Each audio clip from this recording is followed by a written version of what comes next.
सबको जय मसीह की।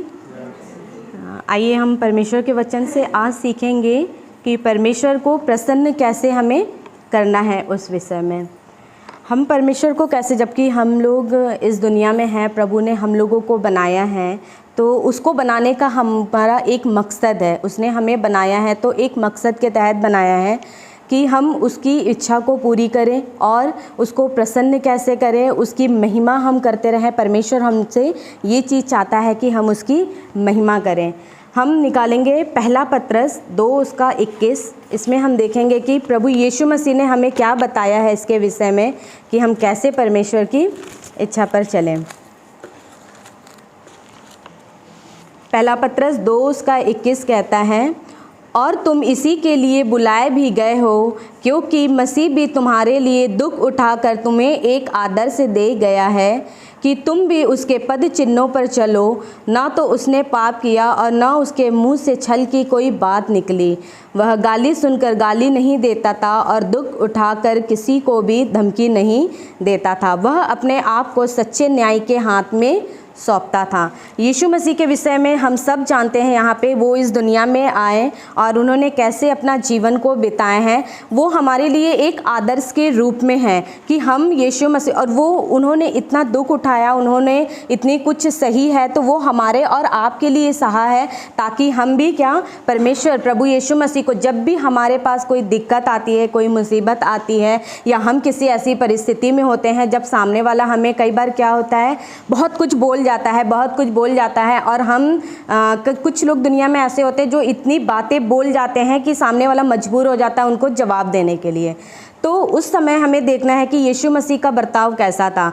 हम आज भी उस परिस्थिति में बिल्कुल भी नहीं हैं जिस परिस्थिति में प्रभु यीशु मसीह इस जगत में जी करके गए हैं। उसने जो कुछ भी सहा है, उसको चोरों का, उसको शैतान का सरदार, उसे चोर, उसे वो कुंवारी गर्भवती से जन्म लिया, तो उसके विषय में बहुत कुछ यीशु मसीह को भी सुनाया गया है और बहुत कुछ यीशु मसीह को भी कहा गया है। हमें आपको वो चीज़ें अभी भी लोग नहीं कहते हैं। हम उन चीज़ों से नहीं गुजरे हैं जिन चीज़ों से यीशु मसीह गुजरा हुआ है। इसीलिए वो क्या कहता है कि आदर्श, मैं तुम्हारे लिए, वो ऐसे जी कर गया है, वो ऐसे दुख उठाया है कि मेरे लिए और आपके लिए एक आदर्श दे गया है कि जब भी कभी हम इस प्रकार की किसी भी विपत्ति में पड़ते हैं, चाहे कोई हमारे विषय में कोई कुछ क्यों ना कह दे, उसके अंत का समय अगर हम स्मरण करेंगे तो उसने अंत के समय में उस पर चाटे मारे गए, उसके मुंह पे थूका गया, उसके कपड़े फाड़े गए, उससे कितनी दूर तक वो सूली चलवाई गई और बहुत बातें लोग उसके कान में, उसके आसपास आके कहा करते थे। तब भी यीशु मसीह ने क्या कहा अपने पिता से, हे पिता, इन्हें तो क्या करना, माफ करना। वो आदर्श इसलिए दे के गया ताकि हम और आप भी जब इस प्रकार की किसी भी परिस्थिति में पड़े, इस प्रकार की किसी भी ऐसी सिचुएशन में पड़े, तो हमें और आपको भी बहुत सी शांति से इस जैसे उसने इस परिस्थिति को डील किया, हमें और आपको भी उस परिस्थिति को डील करना है और परमेश्वर से कहना है, प्रभु माफ़ करें। ऐसा मन हमें तभी मिल सकता है जब हम परमेश्वर के साथ प्रार्थना में, संगति में, उपस्थिति में बने रहेंगे। अपने जीवन के हर एक क्षण में, अपने जीवन के हर एक कठिनाइयों में, हर एक मुश्किलों में हम परमेश्वर से कहेंगे कि हे प्रभु, आप हमारी मदद और सहायता करें। जब हम परमेश्वर को जीवन प्रसन्न करने वाला अपना जीवन बनाएंगे, अपने हर कामों से, अपने चाल चलन, अपने स्वभाव से, तब परमेश्वर हमें एक मार्गदर्शन देगा। वो जैसा यीशु मसीह के साथ साथ अंत तक बना रहा, वैसे ही मेरे और आपके साथ भी बना रहेगा। यीशु मसीह ने केवल उस समय दुख ही नहीं उठाया, वरन आगे कुछ बातें यहाँ लिखी हुई है जो हम और आप अपने जीवन में, शायद हमारे जीवन में रोज ही होता है। 22 में लिखा हुआ है, ना तो उसने पाप किया और ना उसके मुंह से छल की कोई बात निकली। छल की बातें क्या होती है, कुछ और कहना, किसी को छल लेना, गलत बातें करना, है ना, गलत शब्द बोलना, उसके मुंह पे कुछ हम बोल रहे हैं, उसके पीठ पीछे कुछ हम बोल रहे हैं, ये सब बातें होती हैं छल की।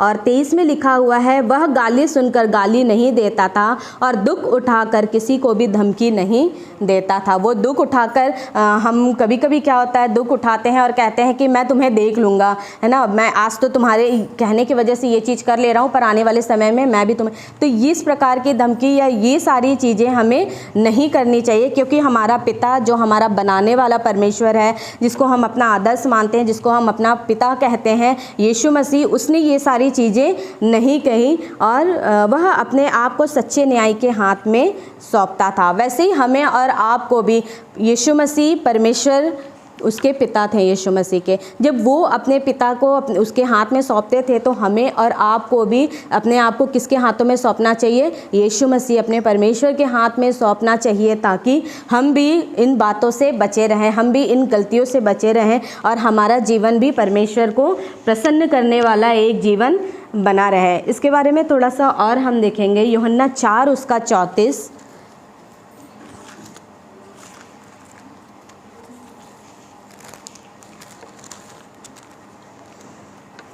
यूहन्ना 4 उसका 34 में लिखा हुआ है, यीशु ने उनसे कहा, मेरा भोजन यह है कि अपने भेजने वाले की इच्छा के अनुसार चलूं और उसका काम पूरा करूं। क्या लिखा हुआ है, अपने भेजने वाले की इच्छा पूरी करूं और उसका काम पूरा करूं। हमें और आपको, जब हम और आप परमेश्वर में हैं, प्रभु यीशु मसीह में आए हैं, तो हमें पता है कि हमारा नियंत्रण किसके हाथों में है। अगर हम परमेश्वर से प्रार्थना करते हैं, प्रभु मेरी अगुवाई करे है, प्रभु मेरी सुरक्षा करे, तो अपने आप को उसके हाथों में सौंपा है, तब तो हम ऐसा कह रहे हैं।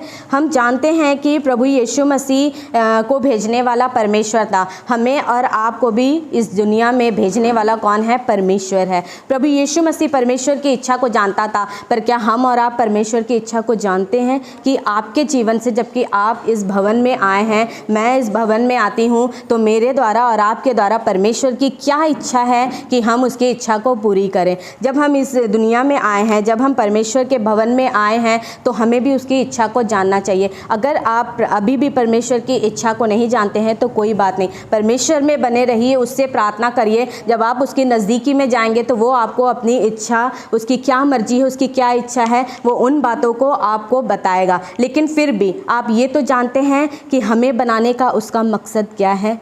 वो चाहता है कि हम उसकी महिमा करें, आप उसकी महिमा करें, आप परमेश्वर को जो उसने चीज़ें बताई हैं, जो आज्ञा उसने दी हैं, उन चीज़ों को हम और आप क्या करें, पूरा करें। परमेश्वर वो चाहता है। इच्छा नहीं जानते कोई बात नहीं, पर उसका मकसद तो जानते हैं। ये तो जानते हैं कि हम परमेश्वर को कैसे प्रसन्न कर सकते हैं।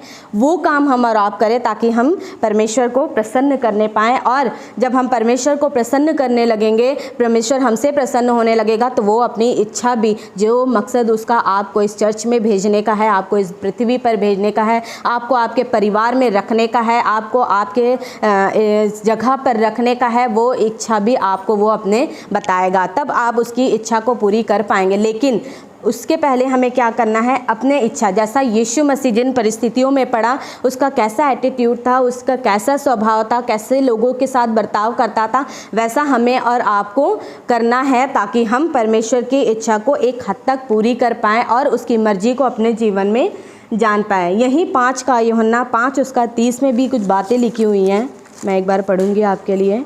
मैं अपने आप से कुछ नहीं कर सकता, जैसा सुनता हूँ वैसा न्याय करता हूँ, और मेरा न्याय सच्चा है, क्योंकि मैं अपनी इच्छा नहीं परंतु अपने भेजने वाले की इच्छा चाहता हूँ। है ना, यहाँ पे वचन क्या कहता है 30 में,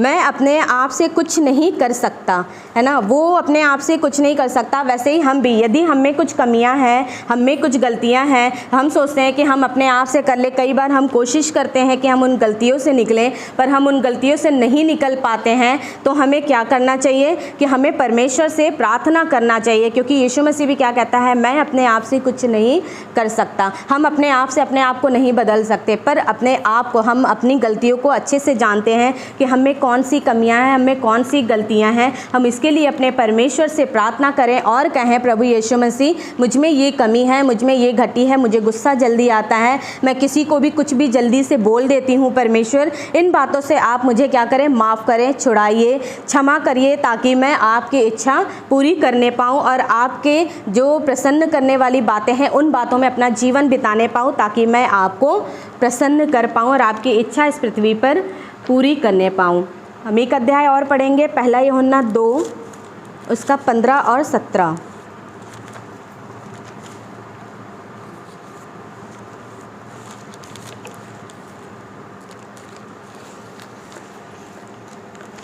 यहाँ पे लिखा हुआ है, तुम ना तो संसार से और ना संसार में की वस्तुओं से प्रेम रखो। यदि कोई संसार से प्रेम रखता है तो उसमें पिता का प्रेम नहीं। संसार से और संसार की वस्तुओं से। संसार की वस्तुओं में क्या सारी चीज़ें आती हैं आप जानते हैं। आपको छोड़ के सारी चीज़ें जो भी हैं वो सब संसार में आती हैं। वो सब चीज़ों से अब लोग क्या करते हैं आजकल, मकान, घर, धन, एक दूसरे के शरीर का, इन सब चीज़ों का बहुत प्रेम रखते हैं ना।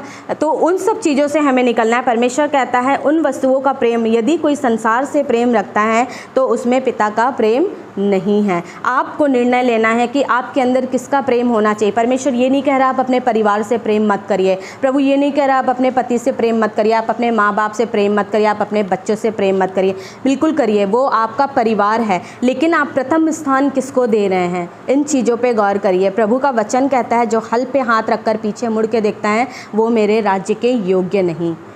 आप अपने परिवार को प्रेम करिए, लेकिन पहला स्थान अपने जीवन में अपने परमेश्वर को दीजिए।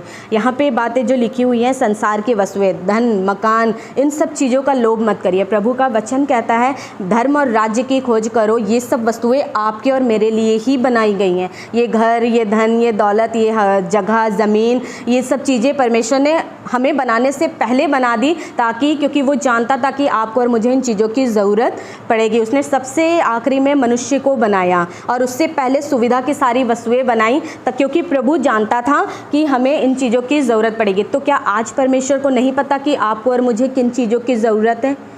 उसे आज भी पता है, क्योंकि वो कभी नहीं बदलता। उसे ध्यान है हमारा। वो जानता है कि हमें 2 वक्त की रोटी चाहिए। वो जानता है कि आपकी कब शादी होनी है। वो जानता है कि आपको कब बीमारी है, आपको कब उससे चंगा होना है। हर चीज़ उसके आंखों के सामने है, हर चीज़ उसकी दृष्टि में है। वो कभी हमें और आपको अकेला नहीं छोड़ता है। इसलिए परमेश्वर से सिर्फ प्रेम रखें, उसके धर्म और उसके राज्य की खोज करें। कैसे हम परमेश्वर को प्रसन्न कर सकते हैं, कैसे हम परमेश्वर की इच्छा को जान के उसकी इच्छा पे अपना जीवन बिता सकते हैं, ये सब चीज़ें जब हम करेंगे तो जो चीज़ों के पीछे हम आज भाग रहे हैं वो चीज़ें हमारे पीछे खुद ब खुद आ जाएंगी, क्योंकि ये परमेश्वर का वादा है हमारे लिए।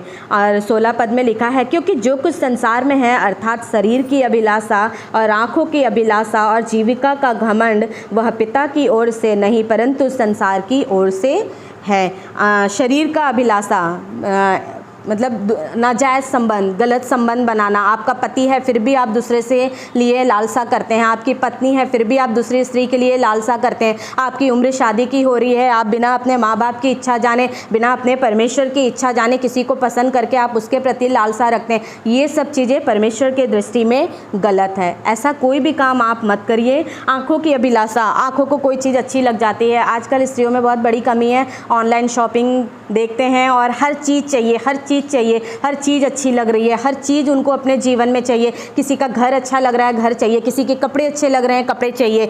ये चीज़ें नहीं, किसी की जोड़ा अच्छा है तो हमारा भी चीज़ ऐसा होना चाहिए। इन चीज़ों में मत पड़िए। जो आपको प्रभु ने दिया है वो आपके लिए उसने बनाया है। अपनी चीज़ों को प्रार्थना करके बनाइए। आपने किसी चीज़ की अभिलाषा कर ली, आपने एक घर मान लीजिए अभिलाषा कर ली कि आपको ये घर चाहिए, और वो मकान मालिक जो वो घर है सस्ते में बेच करके जा रहा है और आपको नहीं पता उस घर में क्या है। मैं एक गवाही बताना चाहूँगी। परमेश्वर का एक दास था जिसको एक घर चाहिए था। वो रोज़ उस घर से गुजरते थे, उस घर को देखते थे और परमेश्वर से प्रार्थना करते थे कि प्रभु मुझे ये घर चाहिए, प्रभु मुझे ये घर चाहिए। लेकिन वो घर कोई और आदमी ख़रीद लिए और वो आदमी बेच के चले गए। उनके पास उतना पैसा नहीं हो पाया कि वो उस घर को ख़रीद पाए। लेकिन जब कोई और ख़रीद लिया, वो कुछ दिन के बाद उसी रोड से जा रहे थे, उन्होंने देखा वो पूरा घर ढह गया था। जो चीज़ें हमें अच्छी लगती हैं ज़रूरी नहीं कि वो मेरे और आपके लिए अच्छी हों। अगर परमेश्वर ने आपको दिया है जो चीज़, वो आपके लिए बेहतर है। हर इंसान दुनिया में अच्छा है, पर हर इंसान आपके लिए अच्छा है कि नहीं ये बात नहीं पता। हर पति पत्नी एक दूसरे के लिए अच्छे होते हैं, पर बहुत सारे पति पत्नियों में लड़ाई भी होता है ना। तो आपको जो प्रभु ने दिया हुआ है वो ही उत्तम है। उसके साथ खुश रहिए, संतुष्ट रहिए। दूसरी चीज़ों की ओर अभिलाषा मत लगाइए, क्योंकि वो परमेश्वर कहता है उसकी ओर से नहीं है। और यहाँ पे जीविका का घमंड सॉरी, बहुत लोगों को जीविका का घमंड होता है। मैं तो सबसे उत्तम हूँ, मैं सबसे ज़्यादा ज्ञानी हूँ, सर्वश्रेष्ठ हूँ, मेरे पास सब कुछ है, धन है, दौलत है, पैसा है, अच्छे से सब कुछ मैं जी रहा हूँ, खा रहा हूँ। इन चीज़ों का घमंड हमें नहीं करना है। परमेश्वर का वचन एक जगह बताता है, जब एक आदमी था, उसने अनाज अपने घर में भर लिया और कहा अब तो मैं जीवन भर आराम से रहूँगा, तो परमेश्वर का वचन उसके पास पहुँचा, कहता है हे मूर्ख, आज ही तुझसे तेरा प्राण छीन लिया जाएगा।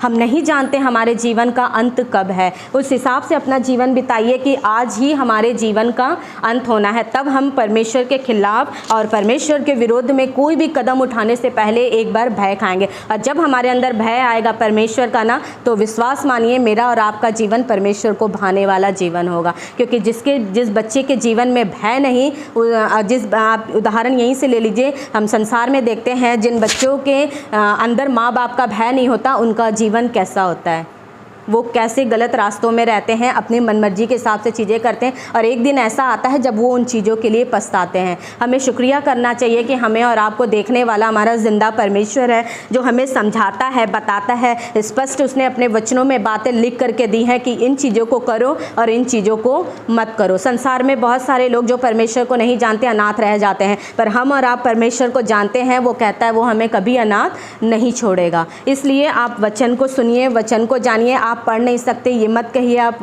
पढ़ नहीं सकते। आपके पास एंड्रॉयड फ़ोन है, आपके घर में बच्चे हैं, पड़ोसी से कह दीजिए कि मुझे ये चीज़ लगा के दे दो, मुझे यीशु मसीह का वचन सुनना है, वो आपकी मदद कर देंगे। आप इतना करिए। और परमेश्वर बड़े बड़े काम कर सकता है, तो क्या आपको 2 शब्द नहीं दे सकता बाइबल पढ़ने के लिए? उसके लिए प्रार्थना करिए, हे प्रभु मुझे शब्द सिखाइए कि मैं आपके वचनों को पढ़ने पाऊँ। अगर आप तो भी नहीं पढ़ पाते, आप चर्च में आते हैं हर हफ्ते, कुछ नहीं तो हम 1 वचन से नहीं 7, 8 या मिनिमम 4 वचन से प्रचार भी करते हो, तो भी आपको वो 4 वचन अपने कान में रखना चाहिए। प्रभु से कहिए, प्रभु मुझे सुनने के लिए क्षमता दे, ज्ञान दे, बुद्धि दे, ताकि दाऊद की तरह मैं आपके वचनों को अपने हृदय में रख पाऊँ कि जीवन भर उसे कभी भूलने ना पाऊँ। अगर हर हफ्ते हम 4 वचन भी सीखते हैं तो महीने में हम 16 वचन सीख सकते हैं परमेश्वर का। बहुत है वो 16 वचन महीने में सीख लिया आपने, साल भर में कितने वचन सीख लिए आपने? इतना ही काफ़ी है। लोग महीनों बीत जाते हैं, ज़िंदगी बीत जाती है, किसी एक वचन पे स्थिर नहीं रहते। तो ये मत कहिए कि आपको वचन सुनने का अवसर नहीं मिलता या आप पढ़ नहीं सकते। आपके पास तमाम अवसर है। बहाने बनाना हम लोग बंद करें और परमेश्वर के वचनों की ओर ध्यान दें। और इसमें परमेश्वर का लाभ है बाद में, पर आपका लाभ पहले, क्योंकि हम और आप जिस दुनिया में रह रहे हैं, वचन बताती है कि शैतान हर पल इस खोज में रहता है कि किसे पाए और फाड़ खाए। तो परमेश्वर के हाथों में रहिए ताकि हम फाड़े ना जाएं और सुरक्षित अपना जीवन और एक अच्छा जीवन परमेश्वर के साथ बिताने पाएं। और जो मनुष्य ऐसा कहता है, मत्ती 7 उसका 24 कहता है, वह अपना घर बुद्धिमान मनुष्य के समान चट्टान पर बनाता है। आप पढ़ सकते हैं उसको खोल करके। वो अपना घर बुद्धिमान मनुष्य के समान चट्टान पे बनाता है, जिस पे आंधियाँ आई, और आंधियाँ का मतलब है लाख मुसीबत आए, दिक्कतें आए, परेशानियाँ आई, पर आप अपने विश्वास में स्थिर हैं और आपको वो हिला नहीं पाई। आप परमेश्वर में बने हुए हैं। आज भी देखिए महामारी हुई, बहुत सारे लोगों को हानियाँ हुई, बहुत सारे लोगों को हानियाँ हुई, पर जो लोग विश्वास में बने रहे वो मौत से भी बाहर आए हैं, है ना। वो क्या था? वो विश्वास ही था परमेश्वर का। वो हमारा और आपका घर बुद्धिमानी से चट्टान पे बनाया ही हुआ था कि हम और आप इतने बड़ी महामारी में भूखमरी भी आई, हम जीवित हैं। और हम धन्यवाद देंगे परमेश्वर का कि हमारे पास्टर जी ने भी उनको अच्छा हृदय दिया है कि उन्होंने भी लोगों की मदद और सहायता की। ये विश्वास के द्वारा ही होता है। ये तभी होता है जब आप अपना घर चट्टान पे बनाते हैं। आपको पता है कि नहीं, मैं भी खा सकती हूँ, 4 को और मैं खिला सकती हूँ, ऐसा मेरा परमेश्वर झरोकों को खोल के देने वाला है। उस चट्टान पे अपना घर बनाइए, अपना विश्वास चट्टान पे बनाइए, थोड़ी मोड़ी चीज़ों पे नहीं। जब हम एक घर बनाते हैं, एक नींव डालते हैं, तो उसको हिला के देखते हैं कि वो मजबूत है या ढीला है। तो जब परमेश्वर आप में नींव विश्वास की डालता है और वो थोड़ा सा छूता है, तो क्यों हिल जाते हैं हम? क्यों नहीं स्थिर रहते परमेश्वर में? कोई भी बीमारी आती है, कोई भी परिस्थिति आती है, क्यों हम उस बीमारी में स्थिर नहीं रहते हैं कि प्रभु बीमारी हो चाहे मेरे शरीर को हो, पर मेरा आत्मा तुझ में चंगा रहे। शरीर आज नहीं कल नाश होना ही हो, उसके लिए परवाह मत करिए। परमेश्वर के लिए उसकी आत्मा, अपने आत्मा जो उसने आपको दी है, उसकी चिंता करें हम। आप उसकी चिंता करेंगे, वो सही रहेगा तो शरीर भी। आप बाइबल में उठा के देखिए, लोग कितने कितने साल तक जिंदा रहते थे। है ना। कितने आज भी पृथ्वी पे ऐसे लोग हैं जो बहुत साल तक ज़िंदा रहते हैं। लोग खा खा के मरते हैं, पर परमेश्वर के लोग 24 घंटे उपवास रह के भी ज़िंदा रहते हैं। वो वैसा स्वभाव, वैसा विश्वास, वैसा चट्टान हमारे और आपके अंदर होना चाहिए। आपके ऊपर जब विपत्ति आती है तो सोचो प्रभु ने आप में कोई नींव रखी है जिसे वो छू के देख रहा है कि आप कितने स्थिर हो, उसकी बनाई हुई नींव कितनी स्थिर है। तो डगमगाइए मत किसी भी परिस्थिति में, परमेश्वर के साथ रहिए। वो किसी ऐसी परिस्थिति में पड़ने नहीं देगा जो आपके सहने के बाहर हो, उसका वचन कहता है ये बात। हम ये आगे कुछ बात मैं बस 2-4 और बताना चाहूँगी कि हम परमेश्वर को कैसे, किन छोटी छोटी बातों से प्रभु को हम खुश रख सकते हैं। धन्यवाद के द्वारा हर एक बात के लिए। हम इस आज आपने देखा होगा कैसे ऑक्सीजन की कमी थी, पर हम और आप सुरक्षित हैं। हमें प्रभु ने अच्छा वातावरण, अच्छा घर, अच्छा मोहल्ला, अच्छे पड़ोसी, अच्छे लोग, अच्छा चर्च, सब कुछ दिया हुआ है। इसके लिए प्रभु का धन्यवाद करिए। दिन भर की रोटी देते हैं, आपके लोग घर से बाहर कमाने जाते हैं, रात को सुरक्षित आते हैं, आपके बच्चे स्कूल जाते हैं, शाम में सुरक्षित आते हैं। इन बातों के लिए परमेश्वर को धन्यवाद दीजिए। इन सब बात धन्यवाद करने का विषय बहुत है हमारे पास। उस बातों को ढूंढिए और उसके लिए परमेश्वर को धन्यवाद दीजिए। और भलाई के काम करना है हमें। कैसे हम भलाई के काम कर सकते हैं कि परमेश्वर, आप अगर, मैं ये नहीं कह रही हूँ भलाई काम करने का मतलब यही है कि आप किसी की मदद करें। आप किसी को अपशब्द ना बोल के भी उसकी भलाई कर सकते हैं। आप किसी के पीठ पीछे उसकी बुराई ना करके भी उसकी भलाई कर सकते हैं। मैं कुछ 1-2 वचन बताना चाहूँगी संसार के बैर के विषय में। हम पढ़ेंगे एक बार याकूब 4:4।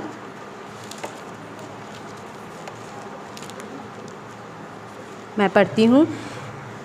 याकूब 4:4 कहता है, हे व्यभिचारिणियों, क्या तुम नहीं जानते कि संसार से मित्रता करनी परमेश्वर से बैर करना है? अतः जो कोई संसार का मित्र होना चाहता है वह अपने आप को परमेश्वर का बैरी बनाता है। ये आपका निर्णय है। वचन स्पष्ट कहता है, उन स्त्रियों को, उन पुरुषों को प्रभु व्यभिचारिणियों कहता है कि जो संसार से मित्रता रखती हैं। आपको दूसरे पुरुष से लालसा करने की ज़रूरत नहीं है। आप संसार से प्रेम रखते हैं, इसका मतलब मैं और आप व्यभिचारी हैं। बाइबल इस बात को बताती है। मित्रता करनी परमेश्वर से बैर करना है। आप कहते हैं परमेश्वर, मैं आपके संगति में रहना चाहती हूँ, मैं आपकी मित्रता में रहना चाहती हूँ, मैं आपके साथ बातें करना चाहती हूँ। हम कहते हैं प्रभु आप सबसे बात करते हैं, हमसे बात क्यों नहीं करते? हे परमेश्वर, आपने अपने वचन लोगों के दिए, लोगों के जीवन में अद्भुत काम किए, मेरे जीवन में क्यों नहीं किया? इसलिए नहीं किया क्योंकि हमने परमेश्वर से कम और संसार से ज़्यादा मित्रता रखनी अच्छी लगे। आपके हाथ में है निर्णय, आप किसके साथ अपनी संगति करना चाहते हैं, परमेश्वर के साथ या संसार के साथ। यदि संसार से रखा है तो ये इसका एक बात सीधा सीधा है, परमेश्वर का वचन कहता है हाँ कि हाँ, ना कि ना। संसार से प्रेम है तो परमेश्वर से बैर है, और यदि परमेश्वर से प्रेम है तो संसार से बैर है। इसके अलावा कुछ नहीं कि नहीं मैं थोड़ा परमेश्वर से प्रेम करती हूँ, थोड़ा संसार में भी रह लेती हूँ, संसार में हूँ तो संसार के लिए तो रहना ही पड़ेगा, ऐसा कुछ नहीं चलता। एक ही चीज़, एक नाव में पैर रखो। और अतः जो कोई संसार का मित्र होना चाहता है वह अपने आप को परमेश्वर का बैरी बनाता है। क्या तुम यह समझते हो कि पवित्र शास्त्र व्यर्थ कहता है? जिस आत्मा को उसने हमारे भीतर बसाया है, क्या वह ऐसी लालसा करता है कि जिसका प्रतिफल डाह हो? जो पवित्र आत्मा उसने हमारे और आपके अंदर रखा है, क्या उसका प्रतिफल डाह या गलत कुछ भी हो सकता है? नहीं हो सकता ना, क्योंकि परमेश्वर बहुत शांति से, उसने आदर्श के विषय में हमने अभी पहला पत्रस में पढ़ा, वो कैसे सब कुछ सहता गया। यदि वो ऐसा सहता गया और हम भी ऐसा कुछ सह रहे हैं, हमारा मानना है, तो डाह कहाँ से पैदा हो रहे हैं? हमारे घर में कलेश कहाँ से हो रहे हैं? फिर आपस में भाई बहनों में लड़ाइयाँ कहाँ से हो रही हैं? फिर इसका मतलब कि हम अभी भी संसार में फंसे हुए हैं। पवित्र शास्त्र व्यर्थ नहीं कहता। आप क्या सोचते हैं, पवित्र शास्त्र व्यर्थ में कह रहा है इन बातों को? यदि प्रतिफल डाह है तो आपका मन कहाँ है? यदि आपके घर में दिक्कतें हो रही हैं, लड़ाइयाँ हो रही हैं, तो अपने आप को जांचें, हमारे कहाँ हम में कमी है, क्योंकि पवित्र शास्त्र व्यर्थ नहीं कहता कोई भी बातें। और वह तो और भी अनुग्रह देता है, इस कारण कि यह लिखा है, परमेश्वर अभिमानियों का विरोध करता है और दीनों पर अनुग्रह करता है। दुनिया के सामने कैसे भी रहो, अपने परमेश्वर के सामने दीन रहो। यदि अपने प्रभु के सामने दीन होगे तभी वो तुम्हें दूसरों के सामने दीन होना सिखाएगा। बस 1-2 चीज़ों और बताना चाहूँगी। फलवंत होना, यूहन्ना 15:8।